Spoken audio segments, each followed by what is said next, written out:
Hey, hey, hey, I'm Michelle. And I'm Greta. We are girlfriends who have always been seekers. We love learning, sharing, and most of all, we love having those soul-to-soul moments with our girlfriends. Our podcast is about spiritual connection and sisterhood. You are not alone. So grab your glass, get comfy, and join us as we make some noise, light up the room, and Get into it.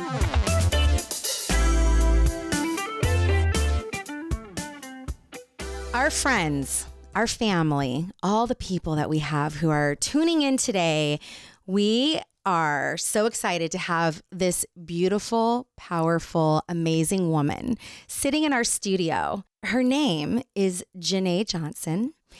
And I have so much to say about Jenée, but I'm just going to hit on some of the things that really stick, that I connect with. And Greta's going to give you a little bit of what she's connecting with.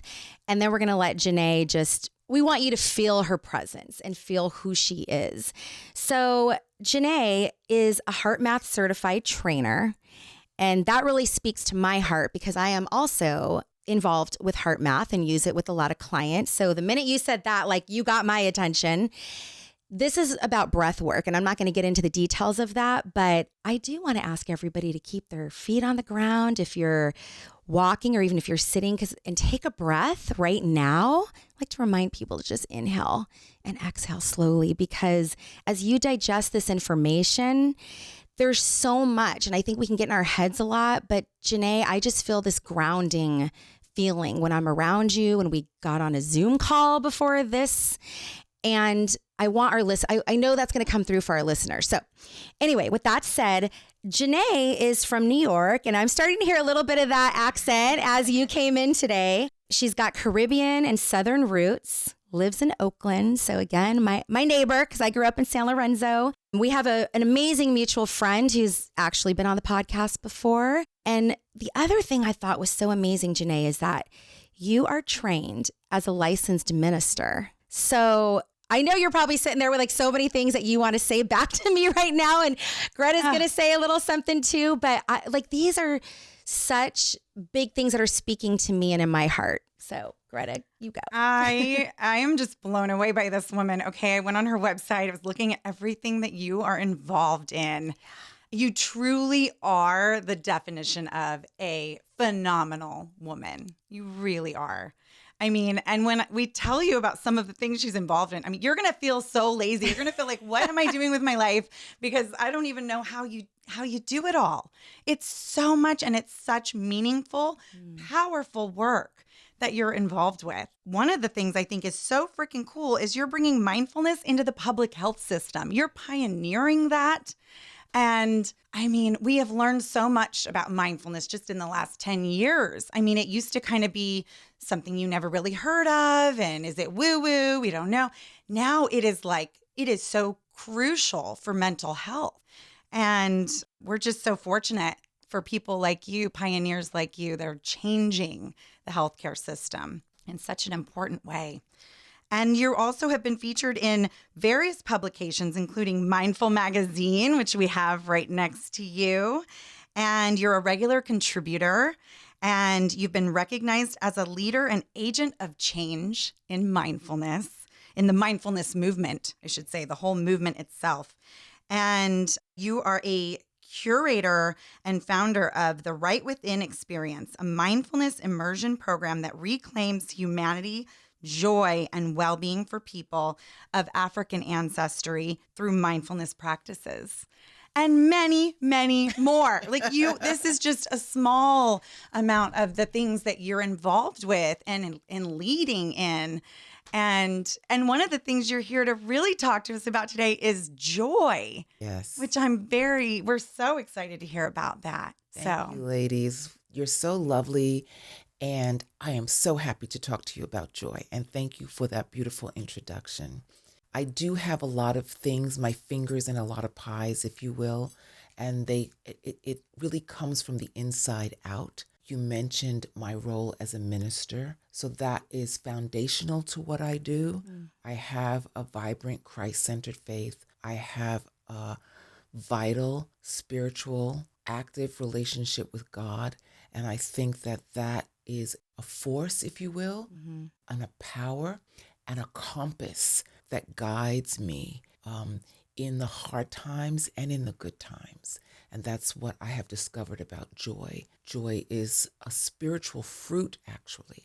It's a fruit of the Spirit. And so what does that mean? It means that it's something that you cultivate as you're cultivating and developing and nurturing your relationship with the Creator, the infinite, the one. What the Holy Bible, the sacred text, tells us is that God made everyone to dwell on the face of the earth out of one. Some texts say out of one, other texts say out of one blood. So that means that everybody on the face of the earth is interconnected in our origin of creation. So part of what is shaking us up right now is this tremendous amount of disconnection and polarity based on, you name it. You name it. You right name now. it. Politics, racial designation, ethnicity, Vaccines. I mean, whatever it is, Whatever it right? is. Yeah. land grabbing, aggressions of all kinds. But what guides my work, even when I'm talking about the hard things, is to remember that the essence of us, the beginning of us, is one. And that is so important, especially when I come to the area of racialized trauma, which is what I teach in the public health department. In the public health department, I am the one and only innovation leader, mindfulness, trauma, and racial healing. And in the public health department, they talk about racial equity, but I deliberately shifted my title to healing because what is at stake, I think, is a misunderstanding, lack of information of the trauma of racialization. If we all come from one, that means that the designation of black, white, yellow, brown was made up. It was made up. It's called a social construct. I just got chills, body chills from head to toe. It was made up. It's what people tell you. It's not just black people. White people Right. are also a race that has been made up. We're just people. We're just all people, which is something that when you look at the notion of white superiority, white supremacy, which is a delusion and a lie, if we're all one, right? Right. And we build systems and practices and behaviors and policy around that one group based on their skin identification is superior. And we line up everything in our system to support that. You can say that about men and women too, that we're the inferior sex, we're the weaker sex. Absolutely. Made up. Absolutely. It's made up. Yeah. It's all made up. And so here we are in this grand conundrum of having to fight for the right to, that's why my program is about the reclamation of humanity. Because what happens in the conversation around race, it's a dehumanization process. If you own another human being, Right. that's a dehumanization process. If you say you can't have access, full access to all that we have in this country because of your skin color, and it's not just if you say, if you develop systems and policies, and then it becomes coded Right. in our belief system. So people think that racism is cognitive. It is not. It's in the body. It's you walk into an elevator by yourself. You're by yourself in, Montgomery Street, San Francisco. I teach this in trauma. And there's a young black man with dreadlocks and a cap, and you're going into the elevator alone.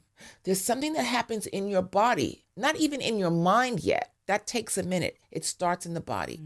Same instance, you're with a young white guy, hair all fluffy, strawberry blonde, and you go in, something happens in the body first. And these are these biases that we have. They're unchecked, unconscious belief systems that have us respond a certain way. Well, why do we? Because we've been fed information and we look at how everything is organized. And just by coming into the world and seeing how it's organized, you say, well, I'd rather be this than that because that over there, that's a hot mess. Right. So you see, we just take it in by osmosis, even before we even hear any words. We can just survey. So we come from the one. I can tell the hard truth about what's happening. And I think that's why I'm effective in my work, is because I hold all of us inside of the truth that we come from the one. But there are practices, there are beliefs that we must undo, that we must become aware of and pay attention to, so that we can shift and reprogram and rewire ourselves, which takes me to the mindfulness piece. Because mindfulness is about cultivating attention and awareness. Mindfulness is about paying attention on purpose with an attitude of kindness and curiosity. Non-judgmental, non-reactive. So all that sounds all, but that's a practice. Yeah. And that's where the meditation comes in, because meditation, the practice of sitting quietly, helps you to build the muscle of coming back to the breath, retraining the attention, sitting still. The mind is going to go. It's not about emptying your mind. It's not about not ever thinking. Good luck with that, honey. Yeah, I tried that. I failed miserably. No, because that's not the goal of it. The goal is to practice returning and retrieving your attention. And if the body feels those things first, we are using that muscle memory, right? To Absolutely. remold. And I love that like neuroscience has given us this information that says we can reverse things. We can change things. Absolutely. It's the principle called neuroplasticity. Yeah. That the brain is malleable. What you think, do, and pay attention to with consistency. You have you wire yourself. Like I have a wire in my brain called driving a car. Right? So I studied it. I did the student driver training. I practiced, and then I kept doing it and doing it and doing it. And now you just grab your car keys, you jump in the car. You don't even, because it's so in your system. You know what to do. You check your mirrors, you look, and you go. And even if you don't drive for a week, you can still get right back in. Get back in because it's wired in. So the same thing about how we think about each other and how we think about race, which is why I developed the program, The Right Within Experience. Having an experience within that's right. It's taken from a song from the Fugees, hip hop artist Lauryn Hill. And there's a line in the song that says, how you gonna win if you ain't right within? Oh, yeah. Okay. I'm like, gosh, this all sounds so familiar. Where did I hear this from? You just gave it to us. Yes. How you gonna win? Yes. And when And I they say it heard a couple that line, times. yes. You're going to win if you ain't right. Win. How you going to win? Yeah, exactly. You remember the song. Oh, yes. So when I heard it, I was like, oh, wait a minute. I'm going to use that line. Nice. Love the That really inspired me. That is the right within experience. So how I come at healing for people of African ancestry is to, one, rewrite the narrative. The narrative of white supremacy is a lie, it's a delusion. So break that up. Understand that we have always been in resistance, and resistance is resilience. And then how do we use that resilience to do this rewiring and concentrate on the joy, which is a spiritual fruit, which is fuel, and develop these practices that foster well-being.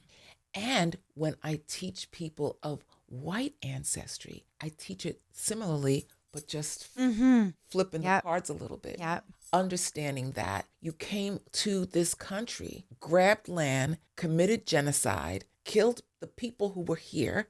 Like these are the hard facts. I mean, it's not, and now we don't want to, and anyway, that's a whole other story. We don't want to tell the history.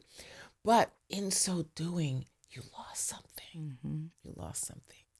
And this whole notion of domination, to do that, you have to give up something. I'm from New York, like the hub of multiculturalism. Like we were multicultural before the rest of the country even knew that. Because we're the harbor.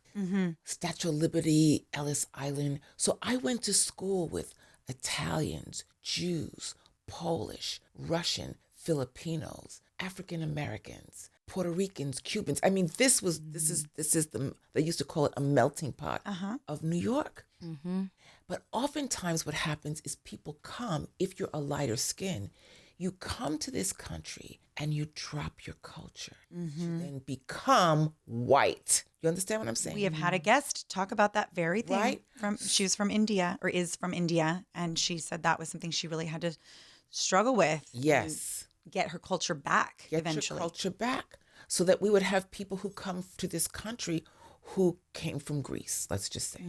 They come, they drop that, and then they become white. And then they take on the attitudes, the practices of the dominant culture, which then is about suppressing, oppressing those who, by virtue of the fact that they look different and have been marginalized consistently and pushed to the outskirts of the society. So then we reteach it. So the whole thing is healing for everybody. Take a breath. I see what happened. And I get to heal. And what I say is, you didn't start it, I didn't start it, but this is what we inherited. So our job, now the baton is landed in our hand. What do we get to do about it? You cannot redo what your ancestors did. I do not need to take up the pain of my ancestors. But what I need to do is stand on their shoulders and say, how do I do right by them? How do I reclaim my humanity, whether I'm designated white-bodied or black-bodied? How do I reclaim my humanity and bring that essence of humanity and human connection back? So in everything that we do, going to the ballot, deciding who we're going to vote for, how we're going to organize our community, the question becomes, is this an elevation of humanity? Is this truly fair? Is this really equitable? And equitable doesn't mean equal. It means if this person, we're moms, we have kids, right? So if this little one has been behind, what extra do they need so they can get up and be with the rest? Right. They might not be getting the same thing. They might be getting something else. So that we can balance the playing field. And so I think that the conversation has become the complexity of the love of power and the complexity of the fact that our system is a marketplace. Markets have existed throughout time. That's not the issue. Buying and selling and trading. And the issue is that our market is based on extraction. It's based on taking from the land and taking from people. And that's the problem. I've been watching this thing on people on homesteading, people wanting to go back to the land, farm, grow their own food. And because even our food system has been corrupted by a corporate culture. Yep, that greed. That is not about our optimal nutrition. The majority of the food in a grocery store is not even real food. It's a food-like Product. substance. Yeah, food product. It's a product. I remember eating an apple and going, this doesn't even taste like anything. Right. It was crunchy and it had something like it looked like an apple, but it didn't taste like an apple. Because our food now is hot housed. Yeah. Something more little tomatoes. I'm like, how come the food doesn't taste like it tasted when I was a kid? Right. Because it's not food. It's not. So there's a hunger in the country for that. And we're actually more hungry for the same thing than we're not. But the challenge becomes is people think that if I unite with them, that I'm going to lose. Right. Because it's the weaker in their minds. Somebody along the way, they were told that this is the weaker people. And so how can I overcome? How can I get the better things if I'm over here? Yes. Messed up. So where I say, where there's hope though, where there's optimism is in the possibility that we can rewire. The brain is malleable. If we think, do, and pay attention to, if new light comes into the situation, if after you've heard what I said, how can you think the same way? Absolutely. So what keeps coming up to me right now is the whole idea of changing perspective, right, on anything. And so when I think about the word impossible, somebody can look at that and go, this means it's not happening for me. I can break it down and go, that word actually says I'm possible. I love that. So it's always this way of how we're looking. And I had never looked at the word impossible like that until somebody put that in my head. And now I don't see it anymore as something I cannot do. I'm like, oh no, what this word is saying is go ahead, you can do this, you know? So everything you're saying is so rich. And I'm hearing Bob Marley's song in the back on war, like so many, all the thoughts are swirling right now. Because it is getting fired up. It is one love. Yeah. So I will tell you so candidly, in my workplace, we're doing work on diversity, equity, inclusion. Girl, I hope I don't start crying. You can. We have to. Okay, good. And it's so hard-hitting, didactic, psychopathic, sociopathic.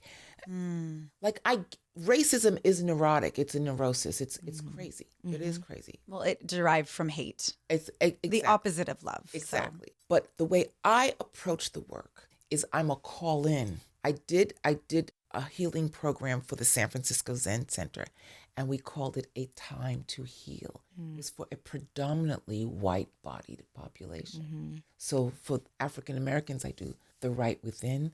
Over here, I did A Time to Heal, explaining the history, but it's a call-in culture. It's not a cancel. It's not call out. Let me just call you out. Right. It's not that. I could say this. I could tell you the truth, right? But I want to call you in. Because why? Because I want you to build the confidence and the courage to do the right thing when I'm not there. When you're on your own with your friends. Because who's going to talk to your uncle in Wyoming? Not me. Right. You've got to do that. Right? Yeah. I belong to 12% of the population. Yeah. So it's a call in. How can what I have support your flourishing into your full humanity? And I mention work because they're doing it the opposite way. They're doing it the opposite way. And I got kicked out of the diversity class. What? I know. Stop it right now. I know. Okay, who kicked you out? We got to go talk to them. I know, right? I won't say no names, but We got your back. We're not letting those things happen. Like, look, I got my girls. That's right. You are our girl. I see you in Livermore. Right. We're coming for you. They're coming for you. Wow. Because my perspective is different. Yeah. So I come in there with this perspective of, this terrible thing happened. There was some terrible things, very graphic, and I also don't teach that way. But small group talk, I said, but if I heal, I heal my ancestral timeline back and forward. Part of the challenge of this work is that they have despiritualized it. They don't believe truly in the depth of that level of healing. And so it sounded like gobbledygook. It sounded like she's chaotic. She's disruptive. She is not in lockstep with the presenter. And they canceled me in an email. Wow. Not even like a conversation. Like, yo, sis, can we? Yeah. We need to talk a little bit about this. Yeah. You don't even have to talk to me in person. Can we just talk on Zoom? No. Wow. So I'm telling the truth about that because this is why in some situations people don't want to have the DEI conversation. Right. Because it's cancel culture. It's not safe. Right. You'll just Safety. Now, I'm not saying, we're going to be comfortable. So No. comfort and safety are two different things, right? Absolutely. So I may, Let's go.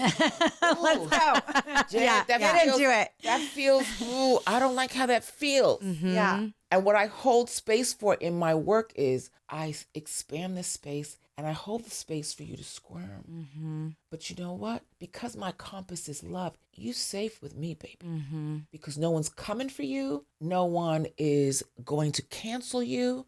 You can say, in my family, they use the N-word, and we could talk about it. Right. And this is the other thing. How can we talk about it if we can't talk about it? If you And can't be safe to talk about it and really say what's so. That's the part that I trip on all the time because there's so many people that preach this idea of, oh no, we want to get together. We want to have these conversations. I want to learn. I want to know, but nobody wants to say it. and everybody's afraid, and everyone's, am I going to offend this person, or is this person really going to take offense? And then everything's, the rug gets pulled out, and now you're exposed, and there's problems all over the place, right? Which You're walking on eggshells, and you can't have these honest conversations. How is anyone supposed to grow and heal and learn? Yeah. You cannot. You're not talking. You cannot.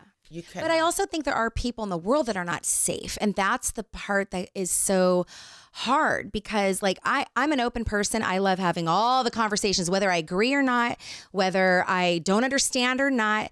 But I have been in the presence of those who I'm like, yeah, tell me, I want to know more. And it's almost like through their discussions, they're now working up a whole thing, and now they're pissed off. And I'm like, what just happened? Like, just trying to get some clarity. And the emotions and everything is explosion, right? It's Well, that's the trauma. Right. That's the other piece that I look at. The trauma is the dysregulation back to the body. It's the body that's keeping the score. So for all our fancy language around racial issues, it falls deeply on the body. Yeah. When Black people enter the room, there is a history of violence against the Black body. And so that's why sometimes people need to have the conversation first in affinity groups before we mix and mingle. Sure. Because you need to work some of that out. Because I have such a potent spiritual practice, I have tools, and I've been doing this for a long time, sisters. Yeah. I mean? So I'm not going to say that I'm definitely not beyond the trauma, because what just happened to me at work was traumatizing. It was traumatizing. And the alienation and the punishment that has come out of it. This is a whole story. Woo! We could take a breath on that real quick. Take a breath on that. But trauma is real. It's the dysregulation and disintegration of the system. The mind and the body get separated, and we have fight, flight, appease, freeze, dissociate. And you could be going through any of those at any time. I thought, well, I worked out a lot of my stuff and I'm good. And then I realized, I was just saying to my husband this morning, oh my gosh, I realized that this particular thing that I suffer over, that's actually a freeze response. I'm just learning that in myself as well. Are you? I said, this sense of procrastination where I seem to get stuck, it's freeze. And I said, oh, well, I guess you have to reveal it to heal it. And he's a therapist, so then he's still. Oh, nice. And he crosses his arm and he listens to me. Let's go. And I'm like, yeah, help me. So what do you think of this? And he says, yes, that has some validity. And, his voice changes. Put on his therapist hat. Yes, For sure. And he says, and that's good what you say, because you have to reveal it. And so I said, so what happens? So when I see it, he says, well, that's it. Now you can recognize it.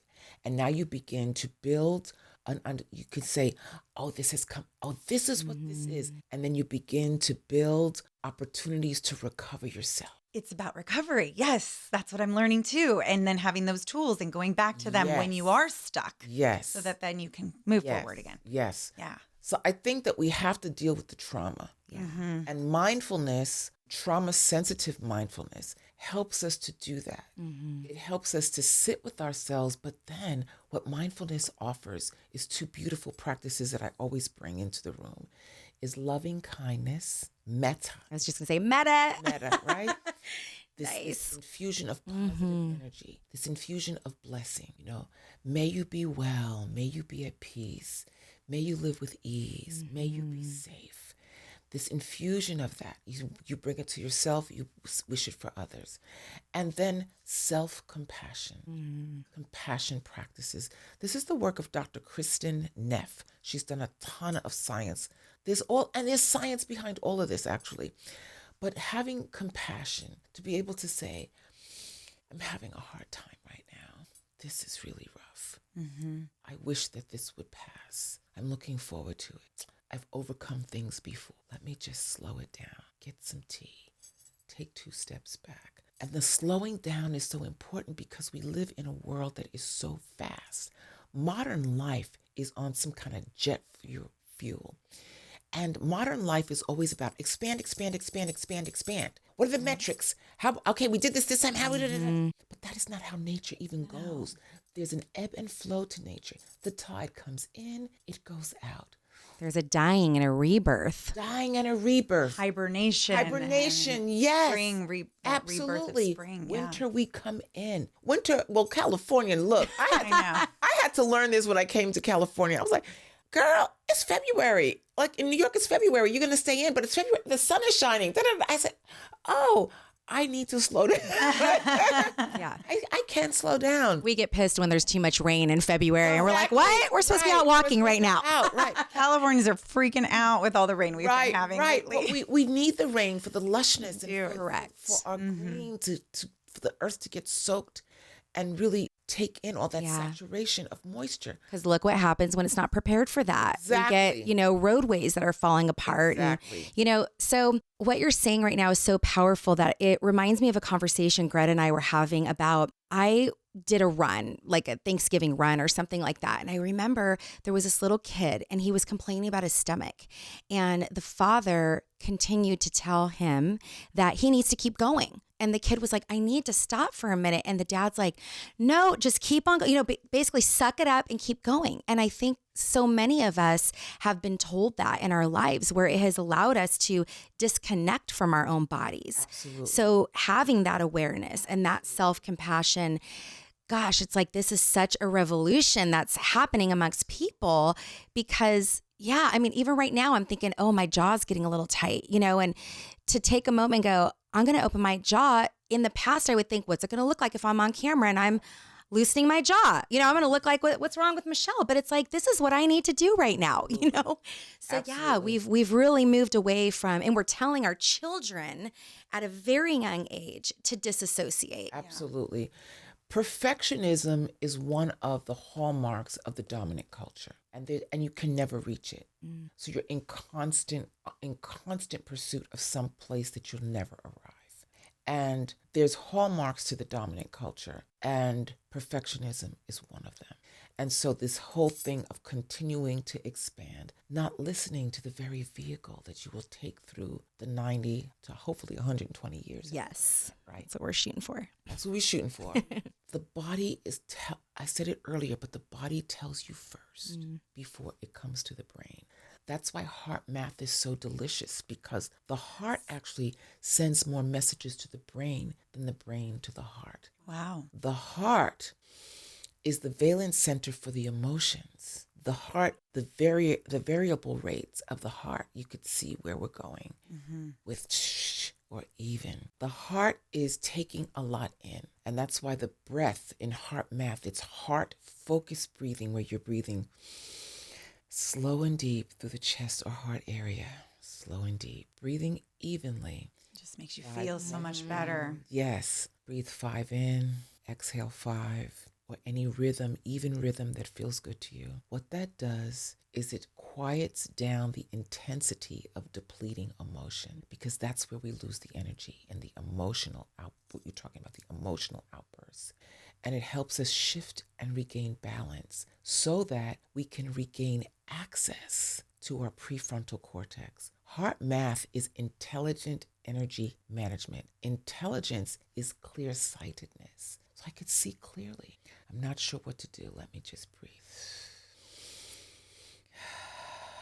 Bring things down. So now I could see what is the next step. I do it before I have conversations. I have a very important email to write, so I'm just really trying to breathe in and achieve a certain kind of coherence in my system so that I can do this thing and be done with it. When I'm hearing a hard conversation, my son came to me the other day and he says, Mom, I need you to listen. Because I was like, take 2 steps back, stop, be quiet, breathe, look at him. I'm present for you now. And listen. And he grabbed my hand. He said, okay. It gives you a sense of, I don't want to say control, but it is. It gives you a sense of sovereignty. To self-management, it's called. Yeah. In the mindfulness world, we're looking at the awareness and the self-management so that we can access our empathy and our compassion. And this is what it takes to manage these very challenging external challenges that we have. Race, relationships, the economy, all the things.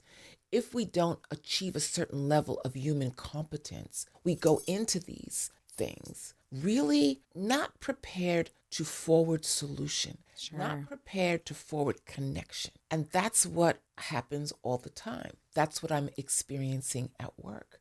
So although I work on a project that's supposed to be about forwarding connection, the dysregulation of the system is that's their default mechanism, and they go right into reactivity, fear-driven control.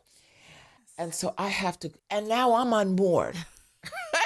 Right? Because it's a big ship I'm on here, right? And it's the polar opposite of everything that you are there to teach. So how are you even supposed to do your job if you're getting shut down? Absolutely. Right at the start. There has to be an openness. Absolutely. And so that's what I'm navigating. And I'm telling you this too, because it's not Pollyanna. It's not always easy. Sometimes we find ourselves in very challenging situations. Especially as a change maker, as you are. As a change maker, as a disruptor, as a one who's using a compass of love. We never say love at work. I say it when I'm doing the mindful moment. We have a mindful moment midweek, and I always end with, I love y'all. I love you. We need more love. Because that's the essence of everything. So I think that it's not Pollyanna. It's not easy. That's why the practice, where you can build strength in the practice, where you can build strength in having a resource that you can recover yourself, where you have then build a community to come to. And then you can get, God is giving me all these ideas about how to manage it. I love that you just said that, because when you were doing the heart math practice, a thought that came to me is that, because I am a spiritual person, that is when I am able to let spirit come through me. And it's maybe not even my own clear ideas. It's like downloads from God, from source. The vehicle for that. Absolutely. There's a text in a psalm in the Holy Bible that says, be still and know that I am God. The be still is stop your striving. Stop and know. So yes, there are the facts, and this is all what's stacked up against me. And then I go and I have God. Shifts the balance of power. And we're not going to get to the depth of true healing without returning to source. And I must tell you, I'm retiring soon from my public health work. And to be honest, I can't wait. Well, then congratulations. Thank you. Because I'm at a time and space where I need to be fully authentic and fully in myself and fully able to speak all that I am and not feel like I have to titrate that. And so therefore, I've outgrown my little flower pot. It was real. It was good. Peace out. Love y'all. Love y'all, right? I'm out, because the time is for me to really live fully in my authenticity and to be able to say, in my opinion, and I'm not here to argue or convince, in order for this to be forwarded, we must be able to stop and truly access and invoke a power that is higher. And I'm not talking about denominational religion. You feel me? Yes. That's not what I'm talking about.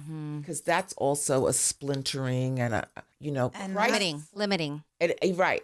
It's how even inside of that, how can we all come together? I was in New York at my mom's church recently. The minister was having his anniversary. And the minister who spoke said, I grew up in Brooklyn, and you would walk down the street and there were like 10 different storefront churches. He said, and I used to wonder, why don't they all just get together? You and your 10 members, and you and your 10, everybody had like 10 little members. Because we still are driven by this sense of hierarchy and power and division. Yeah. So what I'm speaking of is being led by a compass that is higher than that. There's a beautiful book by a woman named Heather McGhee, and it's called The Sum of Us. I think she's an economist, beautifully written. And what she shows is how this issue of race hurts everybody. Yeah. She points to this story. It happened in one of the cities in Alabama, I believe. There used to be, because the South is hot, right? Weather is hot. There used to be these beautiful community pools with playgrounds and zoos and all these things attached, so families could get out of their hot homes and come cool off. So when integration came and it became clear that the pool could be used by everybody, people, rather than forwarding that, what they did is they filled the pool in. Oh my. They filled the pool in with concrete, closed the whole thing, closed down the park. I guess they sold off the animals from the little kiddie zoo. And this is because they're so entrenched in, I'd rather close it than be in the water with you. Yeah. And see, isn't that the epitome of cutting off your nose to spite your face? Because don't you want to have access to the pool? And now no one can have no one can have the joy of it. Yeah. So I think that just taking those 2 steps back, coming home to self, listening to the body and saying, oh, that message, and being curious about it, then we can start to then make some other decisions. And that's where mindfulness is so beautiful, and where there's and where we can access joy, which makes me think about this quote I want to read to you. This is from Dr. John Kabat-Zinn. It's a book called Mindfulness for Beginners, Reclaiming. Now, you know I got to put on my glasses. I got to put on my glasses.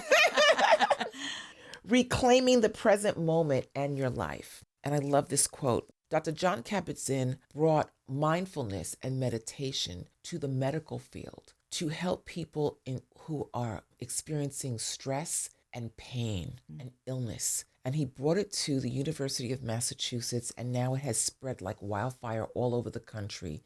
And his program is called Mindfulness-Based Stress Reduction, MBSR. Science-based. You could take it at Kaiser, UCSF, and a variety of places. Wherever you go, there you are. It's like one of his big, yes. Love it. So one of his quotes is, ultimately, I see mindfulness as a love affair with life, with reality and imagination, with the beauty of your own being, with your heart and body and mind, and with this world. If that sounds like a lot to take in, it is. And that is why it can be so valuable to experiment systematically with cultivating mindfulness in your life. So mindfulness is a cultivation. It becomes a way of being that precedes what we do. It becomes a way of being that allows us to have access to the joy of life, even in the challenging times. One of the things that then supports our joy is gratitude. Gratitude is so interesting because when we are thankful, the brain goes, oh, we got all that? Oh, that's so yummy. And the interesting thing about the brain, it doesn't know if the thing is in real time or past. It doesn't differentiate. So you can begin to generate feelings of gratitude for that which is yet to come and still get the same benefits in your body. That is so exciting. Isn't that exciting? That makes me just feel effervescent just hearing you say it. Isn't that wonderful?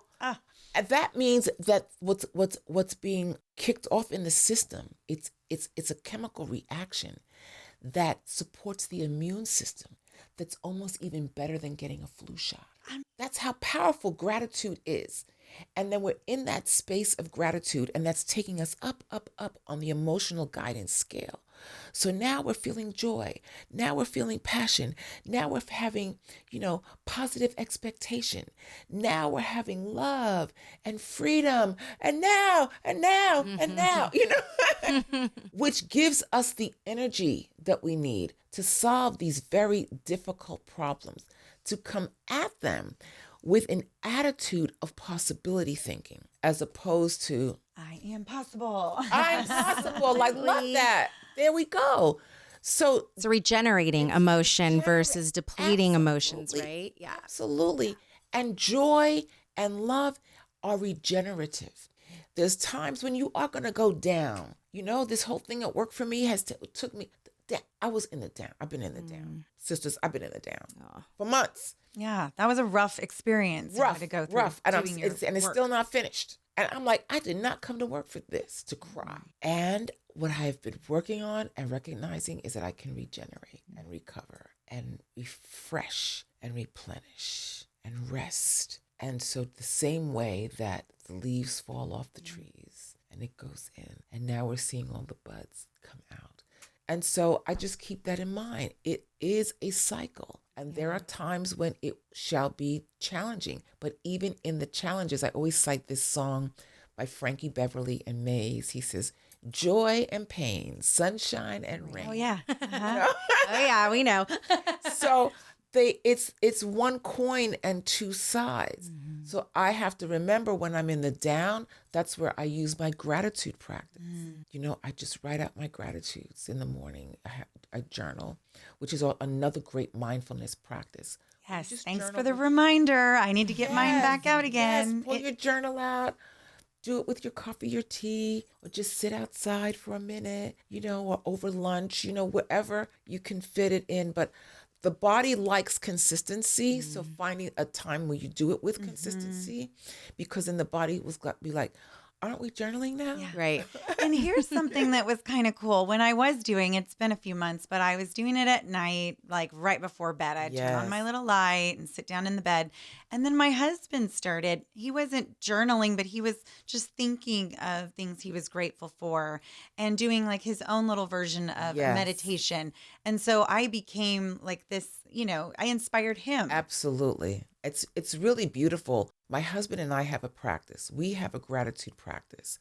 So we do it, I'm going to say, once every other week. Sometimes we're really on it and we do it once a week, but definitely at least twice a month, where we turn to each other and we tell each other what we are grateful for. Oh, I like that. I appreciate it. I noticed when you did X, Y, and Z. I appreciate watching you take care of your sister. He has a sister that's not well. I appreciate watching you, how you really have assumed a big brother and take care of her. Or he'll tell me, I noticed when you did this or said that. I'm like, you noticed that? You saw me? Then it becomes this, oh my God, you really are seeing me, right? You really see me. What I love about this is then it would make you look for things that you appreciate about your partner. Yes. So that you had something to tell them. You had something to tell them. And so that to me always gives us a little lift, and it helps you to feel witnessed and seen and appreciated. Oh, that's all we want. That's all we want, right? Yeah. So gratitude is very, very powerful. And the scholar that did so much work around gratitude is a man named Dr. Bob Emmons. I believe he was at UC Davis. He wrote a couple of books. One is called Thanks, and the other is Gratitude Works. And as you read those books, you will notice he is a believer. You could tell that he has a sense of the supernatural. He has a sense of there's more that's holding things together. And many of the scientists, if you go through their work, I'm looking at Dr. Rick Hansen. I'm like, yo, Rick. You could see it in their work. Dr. Dan Siegel, he's got all this fancy stuff. I said, oh, you mean God? Is that what you're saying? So, Because we haven't been allowed to say it. I'm so tired of living in a society where we're not allowed to talk about our spirituality. Yes. And yet on our currency, we say, in God we trust. Yet, it was founded on faith. a little bit at least, I mean, right? Yes. Because let me just say this. There were contradictions. Sure. But the thread of that was there. And I'm always looking at ordinary people, people who are on the ground, who really do the work of keeping the country going. And you go to small towns. I've been to a lot of small towns in my move across the country. And there's a groundedness. There's a compass. I love that word, of a guide that ordinary people that really keep the country going go by. And there's a sense of, even if they don't have a traditional practice, but there's a sense of there's something that guides us. And we have we have a sense of what is right and what is not.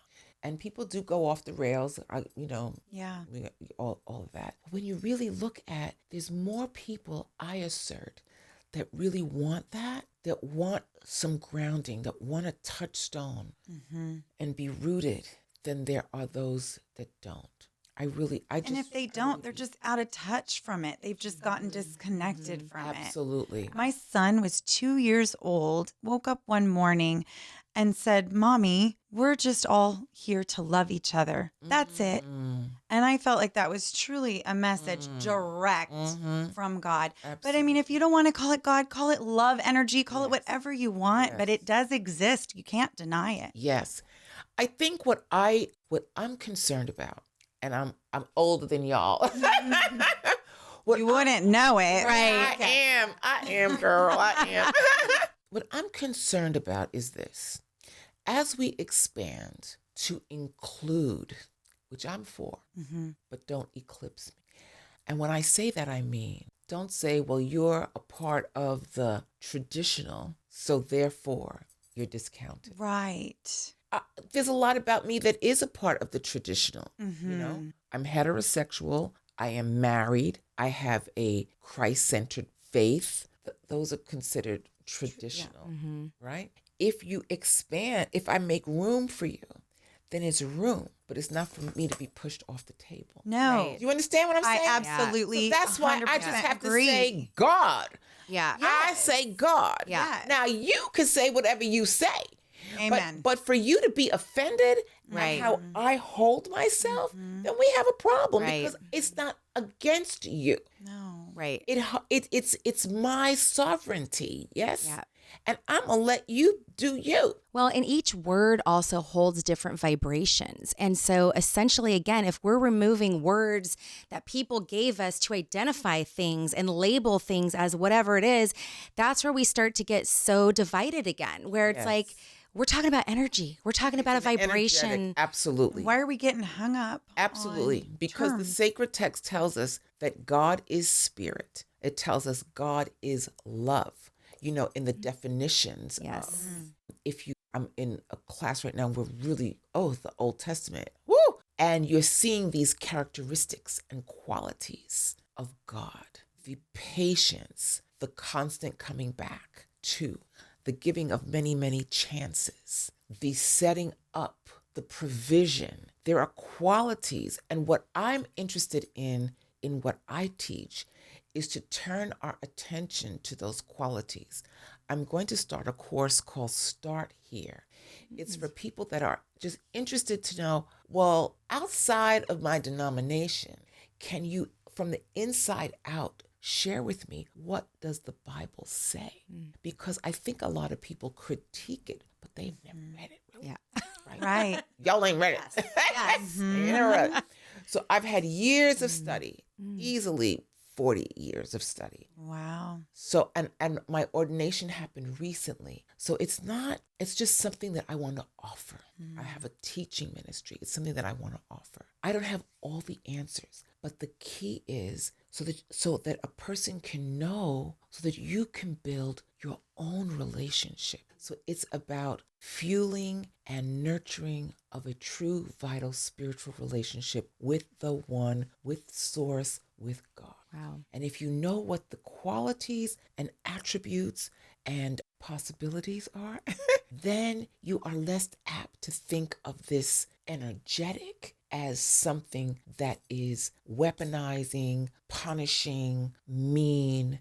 There is in the scriptures a thing called an idiom of permission. When you see all this stuff happening, you're like, I remember my brother saying, if there's a God, then, the people being very mad. Oh, yeah. There's this thing called, it's freedom of will. That Source, God, Spirit does not overstep. It's an idiom of permission. And if you are in alignment with, so there's just things I want to share. In the flow. So there's things that I want to share from my own walk, but from my own study to support people on their journey. And so there's the spirit. I always say my work is spirit, science, and scholarship. It's a mixture of all of it. I study, I read the scholars, I look at spiritual texts not only from my own practice, but I've looked at Buddhism, I've looked at African traditional religions, I've looked at metaphysics and mystics, and there's things that I have seen threads in The golden all of them, threads, yeah. right? Mm-hmm. But I've landed squarely in a Christ-centered faith. And the mindfulness, it's all of a piece. Yeah. It's the learning to be still. It's the learning to access the joy. It's the learning that to accept our imperfections and our frailties in all that we are and continuing to flourish and enjoy life. I said that my go to earth card said joy. Jenée, now you bring the party. Yes. Jenée, joy. They do sound like they go together too. And no wonder you were drawn to Christ. Like when you were saying that, I was thinking, well, Jesus came to teach and share love. And there was war and it was a dark time. And he came and let people know that there could be peace and there could be love. And he taught acceptance and healing and, bringing the lepers in. I was And gonna say walked with the people, walked like with the actual people. Yeah. He taught against separation and hatred. So no wonder you are drawn to that. He came and taught pure love. Yes. And he wasn't met favorably. Right. No. That part. And yet, this is what we just finished celebrating with Easter, Resurrection Sunday, that once again, the possibility of going in the down. Yeah. Going in the down and coming out. Yeah. I did a post on Facebook recently where I said, this is the season of leaving grave clothes behind and coming out of the tomb. And I'm coming out. I'm coming. All right. I was like, I'm coming out. I have, at that time, I think I said, I have 12 weeks left, for my full resurrection. But we also forget we're going to come up on the day of Pentecost, which is about the ascension. So sometimes we look at Christ and we're focused on the crucifixion. Right. But that is the path. That was the path to ascension. He's an ascended master. So we're not looking at someone who is not alive, who didn't conquer death. And that is the promise for all of us, that this energy that we're made of, that energy never dies. It It transforms. Right. Girl, I knew you were my sister. It transforms. And that's what we're constantly in, is this transmuting and transformation. And that's part of the flow of life. So I find that there's still a lot to be optimistic about. There's still a lot to be passionate about. There's still a lot of things, joy, to have joyful expectation. I find that even in the midst of the trial that I have been in, that there are lessons, that I'm building stronger inner resilience. It's where the work happens. That's it. This is where the work happens. This doesn't happen when it's like easy. it. And we don't like it. That's I'm like, what we- I don't like this. And that's where we are right now as a society, I think. We're in the icky work part and it doesn't feel good. And everybody's like, what do we do? It's so bad. I just was having a conversation with my girlfriend last night about it. Yes. It's so bad. But we still have ascension to look forward to. Everything you're explaining to me, I'm like, wow, I feel so inspired. We can do this. We're in the muck right now, but we're doing the work. We can do this. I'm going to recommend a book. This is a book called 100 Scriptures to Cultivate Joy. 12 Pathways to Build a Heart of Rejoicing. So for those of your listeners, watchers, who are interested in exploring the sacred text, this is a wonderful place to start. Get it on Amazon. This is David Bergey, Berge. Beautiful minister. I think he lives in California. He went through a terrible health challenge. So his first book was about health. So if you look on Amazon, you'll find that book and this one, where he really sourced the scriptures to help him get out of this dark place. He was in the down. And so this, I find, is a wonderful resource for how do you use the sacred text to transform your thinking and to connect with the kindness and the tenderness of our source, of our creator, of our God. The sun shines on the just and the unjust. God just doesn't say, well, the sun just gonna shine on you and forget y'all. Yeah. You know what I mean? Yeah. So until such a time, I don't know. Right. But I think that we just do the best we can. We try to stay safe. We try to have good boundaries. Know when we are in danger. Know if I'm working with someone that this is not the time and place. Is this the conversation to have? It might not be. Right. What little gem should I drop and keep it to moving or not? We're very spoiled in California. are. I lived in We Arkansas. remind ourselves of that. I'm going to tell you about, try to say some of the things that we say here. Right. Not happening. That's what I say on my job. You guys, you're just using this as an excuse to act badly.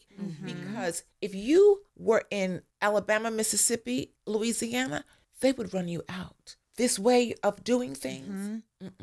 So I just don't. I say you don't pick up the tools of the oppressor to change. Yes. You have to ascend. You have to go higher. I have to access supernatural information, power to help me to navigate the field, to help me to know where are the landmines, how, these so many wonderful records in the scriptures.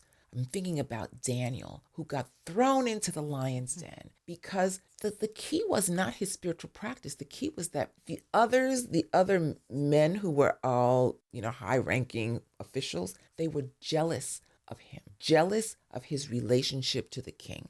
And they used his spiritual practice as a tool to get at him. The king passed an ordinance that forbade the practice that Daniel had. And when he realized, oh my gosh, I've been duped into signing this ordinance, and it puts my main man in jeopardy. But because I signed it, I can't go back on it. So Daniel gets thrown into the lion's den. And the king is pacing up and down at night. Daniel, I hope your God saved Daniel. Will your God save you? So in the morning, he runs to the lion's den, and Daniel comes out. The mouths of the lions were stopped. And he said, oh, phew. He says, now, those people that did that, they're going in. Turn. Consequences, because there are consequences. This is the part that people don't forget. There's consequences. Might not be today, might not be tomorrow, might be down your generational line. Right. Better get your act. Get it together right now. Down your generational line. Through the perpetrators of the fraud. And the lions were hungry, and they handled their business. But Daniel emerged unscathed. And then the king elevated him again, So I think about that sometimes, that was some kind of supernatural act of faith. Yeah. Right. But Daniel had to have been listening to God. He had to have been hearing from God. Every situation is unique and different, and you need to have that listening to know, do I go right? Do I go left? Is it time to talk? Maybe I should be quiet. It's not it's how they say fools rush in. So these are the habits and practices that come with slowing down, developing a true vital spiritual relationship, and listening. God talks to me different than he talks to you. Right. Those meditative moments. It's unique. My mom gave me a really beautiful gift as a child by letting me feel in my body when, this is how you feel if you tell a lie. You kind of have that little pit in your stomach, right? This is how you feel something in your heart. You feel like that warmth, like a warm hug when you do something kind for someone.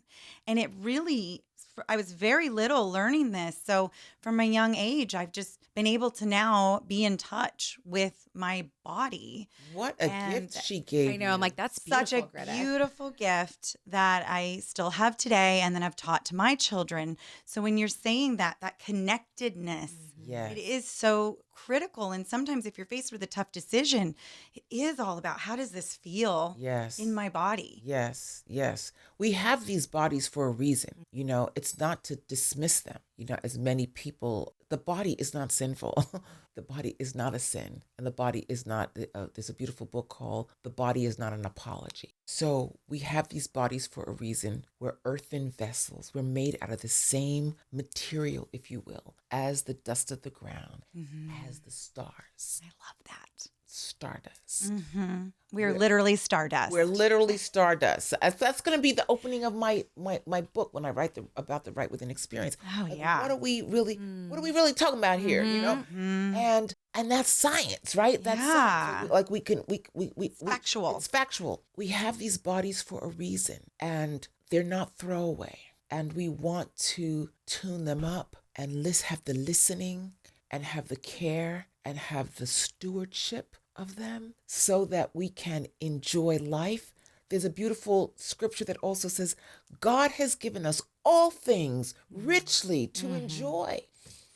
You know? And you were beautifully and wonderfully made. Like that Absolutely. scripture sits in my head Yes. so much. Like if all these little kids could just literally be bathed in those words, right? You are Yes. beautifully and wonderfully made. Our uniqueness in Yeah. the human family, how unique we each are, and how uniquely we developed as we migrated from Africa. So what the science is telling us is that we all started there.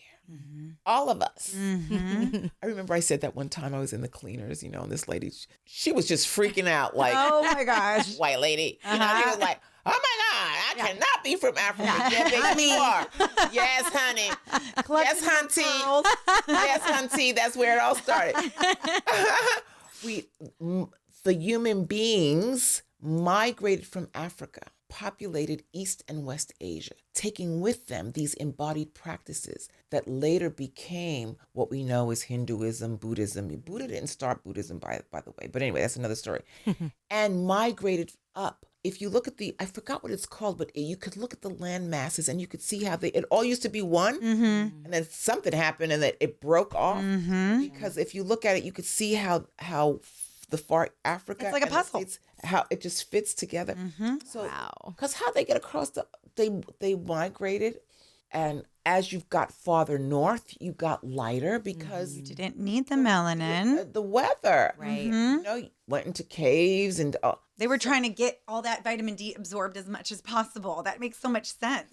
so I think the whole notion is that we are one. One. Human family is diverse, but it is one human family. And it's important that we just keep reminding ourselves of that in these trials and tribulations. Oftentimes, I'll walk into places and people are just so nice to me. I'm just like, people are nice to me I'm going to tell you, almost everywhere I go. It's very rare. It's very rare that I go somewhere and somebody is just not really good to me. I assert it's back to the energy. It's energetic. Something you're putting out. I assert that love bomb. I love bomb at people all over the place. Yeah. What you put out and it comes back to you. And because it's connecting with an energetic, it's not connecting with a political alignment. It's not connecting with an ethnicity.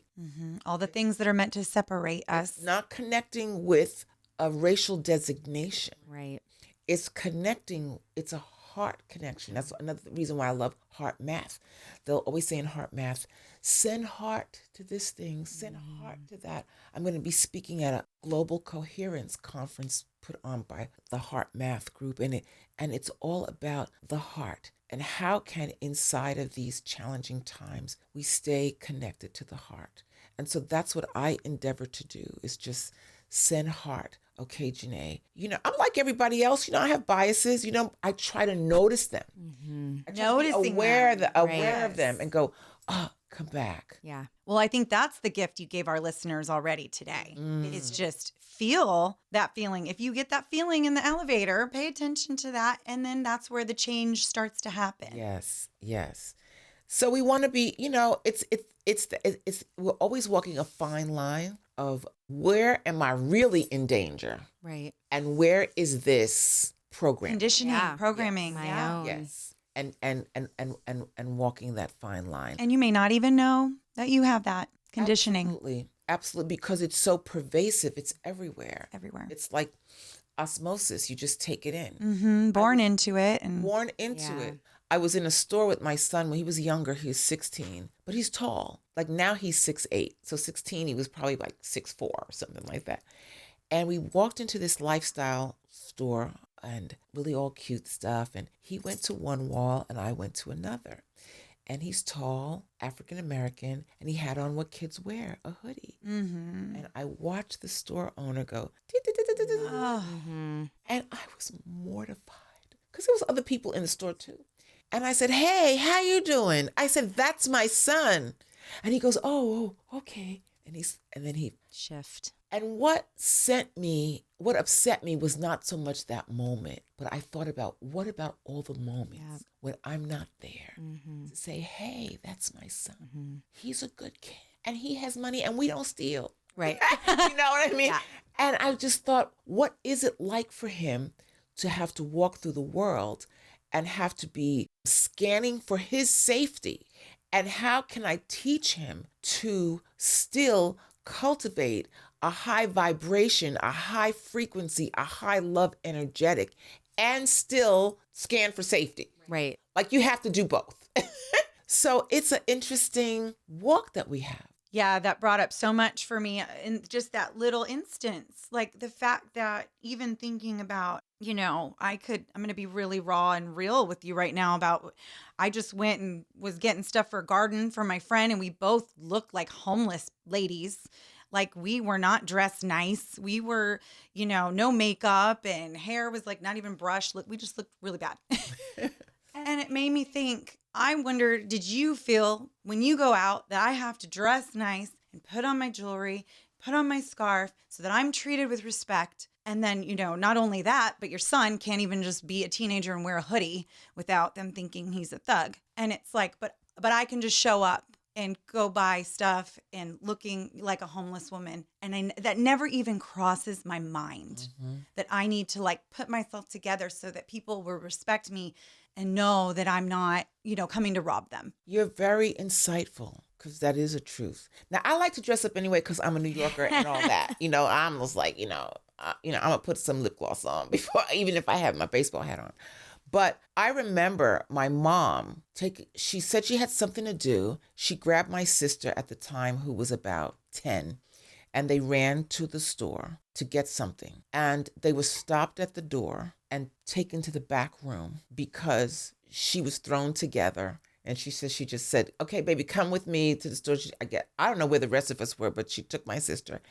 And they interrogated her. And my mom is now 91, but this was when she was probably in her 40s or maybe even her 30s. She is a graduate of NYU, class of 1954. But same thing. Let me just run out here, threw something on, but she's a Black woman. You should have the right to run out the house looking ratchet and get your shit done, really, without being judged. But that is just not how it goes. And I gotta say, I'm often saying that to my son. What do you have on? How do you look? And now he's 6'8". You're 6'8". You can't go anywhere without people not knowing you. And he is like, so he's not a New Yorker, which he always reminds me, Mom, I'm not a New Yorker. I'm from California. So he's a California kid. Shorts in the winter. New Yorkers are like, what are y'all? What's wrong with you? And hoodies in the summer. Yeah, I don't get it. Right. We don't know, but so he's a California kid. Yeah. With all the his experience and his there's a casualness, a relaxedness. Yes. But I'm often concerned about that. So you're very insightful. It's like, how do I negotiate my space? How am I tone checking myself? Sure. What am I transmitting with my language to let somebody know who I am or what I have access to, And and the code switching, and it's a thing. It can be a lot. Yeah. I call it sometimes it's a vortex that you get in for survival. And this is part of what the Right Within experience endeavors to do. It endeavors to have us see it and loosen the grip of it. Oh my God, I feel that right now, just as you said it, because it really like my whole heart got tightened when you told that story. Yes. Loosen the grip of it so that I can walk through the world, because I said, look, I'm going to be flying anyway, but that's just my personality. But without having it be an in order to That's survive. the difference. In order to whatever. Because that's your choice. That's your not somebody Exactly. else's choice of how Exactly. you may be treated. Exactly. And that is coming out of the victimhood, Yeah. where you can fully choose, you can fully embrace your Black girl magic, whatever that looks That's where the real power is, coming Right. out of that victimhood. Right. Out of that victimhood, out of being designed by the white gaze. The author Toni Morrison talked about that. She said, I write my books without the white gaze. This is an inside look at a community. Yeah. And the complexity of the different relationships. It had nothing to do with white people. White people are not central to everything. And that's when you get to separate the supremacy, the superiority, The lie. the lie. How about I'm not thinking about you like that? I'm not giving you that power. That's the other piece Yes. is this is my power and I will not allow you to have that control over me. Yes. But it's still Scary. it's still a it's, how do I say it? It's not a pristine road. Right. It's a long way to go still. It's a long way to go still. And what I am seeing, because my husband is self-employed, there's things that he does not deal with that I deal with, being a part of not only working for someone else, but working for a government agency, which has its own level of dysfunction.